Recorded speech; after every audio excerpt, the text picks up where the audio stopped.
Hello नमस्कार, मैं Balmukund sir आज आप लोगों के लिए तीसरा टॉपिक लेकर आया हूं। तुलनात्मक विधि हम लोग इससे पहले विलोपन विधि, प्रतिस्थापन विधि पढ़ ली है। आज हम लोग तुलनात्मक विधि करेंगे। इसमें समीकरण 1 और 2 मानते हैं, समीकरण 1 से भी चलते हैं, 2 से भी चलते हैं और हमें 3-4 इक्वेशन आती है, उस दोनों को इक्वल करते हैं तो हमें एक चर का मान आता है। चलिए समय को बर्बाद नहीं करते हुए आगे बढ़ते हैं।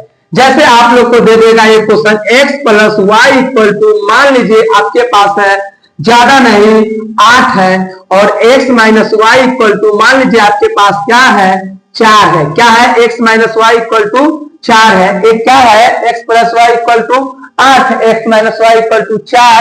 तो सबसे पहले समीकरण 1 मानेंगे, इसको समीकरण 2 मानेंगे और हम लोग चलेंगे समीकरण 1 से। समीकरण 1 से दोनों में से x plus y equal to 8 है, तो यहां से एक चर का जो इसमें निकालिएगा मान, उसमें से भी वही मान निकलेगा। तो यहां से x का मान निकालिए, इधर का प्लस वाई तो इधर माइनस वाई, इसको समीकरण 3 मान लेंगे। पुनः क्या चलेंगे? पुनः समीकरण किस से? समीकरण 2 से फिर वही करेंगे x minus y equal to 4। तो यहां से यही मान निकालेंगे, x इक्वल टू इधर माइनस वाई तो इधर प्लस वाई, तो प्लस वाई, इसको मान लेंगे समीकरण 4।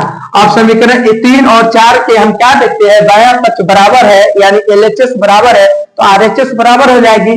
तो इसको हम लोग तुलनात्मक मतलब तुलना, यानी समीकरण 3 और 4 को तुलना करने पर, 4 को तुलना या समीकरण 3 और 4 से तुलनात्मक है, इसलिए तुलना कहेंगे से।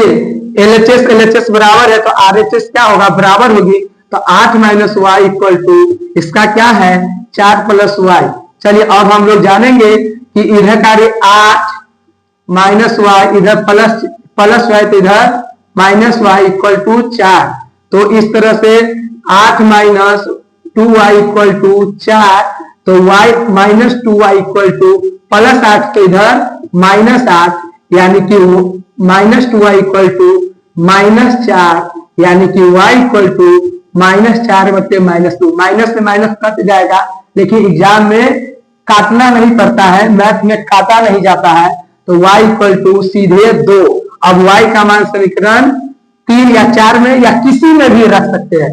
तो हम y का मान दिखाई दे रहा है, मान समीकरण 3 में रखने पर दिखाई दे रहा है, रखने पर समीकरण 3 क्या है? x equal to 8 minus y, यानी कि 8 माइनस वाई 2 है, यानी 6 दिखाई दे रहा है।